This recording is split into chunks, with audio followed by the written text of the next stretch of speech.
Hello students, आप लोगों के एग्ज़ाम्स सब एंड हो चुके हैं 5th सेमेस्टर वालों के। तो आप लोग 6th सेमेस्टर की तैयारी कर रहे होंगे, तो आप लोगों को सिलेबस का आइडिया नहीं होगा। तो मैं आज उसके बारे में ही आप लोगों के साथ डिस्कस करने जा रही हूँ कि आखिर आप लोगों को 6th सेमेस्टर में क्या पढ़ना है। जैसे कि आप लोगों ने 5th सेमेस्टर में 3 पेपर्स दिए थे, तो वैसे ही 3 पेपर्स आपके 6th सेमेस्टर में भी होंगे। जो थर्ड पेपर होगा वो ऑप्शनल होगा।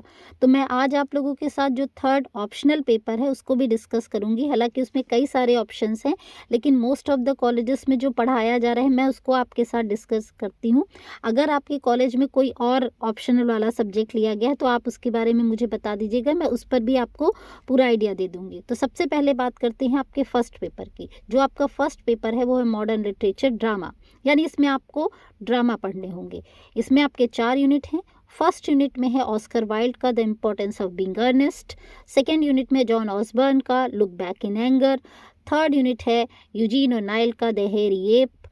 और फोर्थ यूनिट है गिरीश कर्नाड का तुगलक। तो ये 4 ड्रामा आपको आपके फर्स्ट पेपर में पढ़ने हैं। अब बात करते हैं आपके सेकेंड पेपर की। सेकेंड पेपर आपका है मॉडर्न लिटरेचर फिक्शन।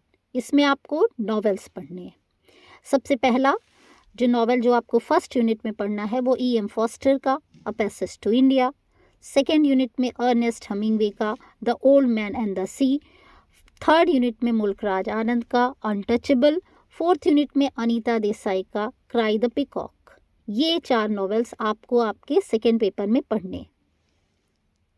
अब जो आपका थर्ड पेपर है, थर्ड पेपर में जो मोस्ट ऑफ द कॉलेजेस में पढ़ाया जा रहा है पेपर वो है लिटरेरी टर्म्स एंड मूवमेंट्स। इसमें पहला यूनिट जो है वो नॉवेल का है। इसमें काइंड्स ऑफ नॉवेल हैं। सो फर्स्ट नॉवेल का काइंड है autobiographical novel. Next is industrial novel. उसके बाद न्यूगेट नॉवेल। उसके बाद मेटाफिक्शन। फिर उसके बाद है कंडीशन ऑफ इंग्लैंड नॉवेल। उसके बाद है सागा नॉवेल। उसके बाद मैजिक रियलिज्म। उसके बाद स्ट्रीम ऑफ कॉन्शियसनेस। उसके बाद है इंटीरियर मोनोलॉग। उसके बाद ग्राफिक नॉवेल और उसके बाद माइथोलॉजिकल फिक्शन। तो ये सारे नॉवेल्स आपको फर्स्ट यूनिट में पढ़ने हैं।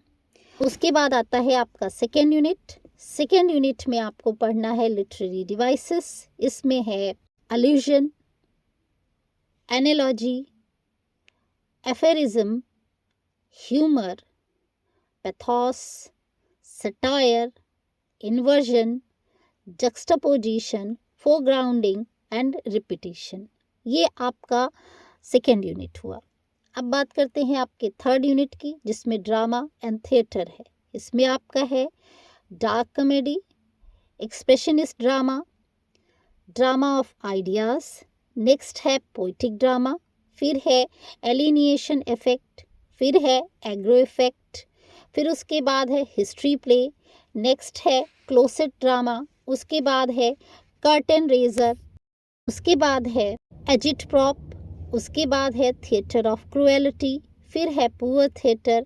फिर है इन योर फेस थिएटर। उसके बाद आता है आपका फोर्थ यूनिट। फोर्थ यूनिट में आपको पढ़ना है रिफॉर्मेशन एंड रेनेसा।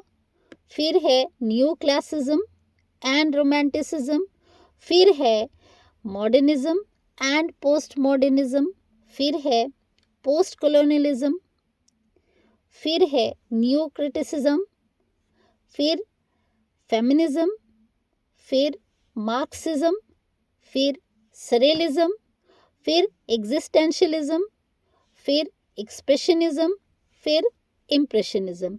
तो ये सारे चारों यूनिट आपके लिटरेरी टर्म्स एंड मूवमेंट्स के टॉपिक हैं। अच्छा, मैं आप लोगों को ये भी बता देती हूँ कि इसके अलावा 2 ऑप्शंस और क्या हो सकते हैं जो आप पढ़ सकते हैं थर्ड पेपर में।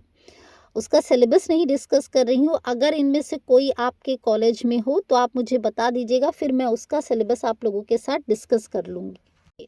थर्ड पेपर में एक और ऑप्शन है Greek mythology and biblical references, जो कि आप थर्ड पेपर में एक ऑप्शन के रूप में ले सकते हैं। यानी जो मैंने लिटरेरी टर्म्स एंड मूवमेंट्स बताया है उसके अलावा ये एक और ऑप्शन है Greek mythology and biblical references.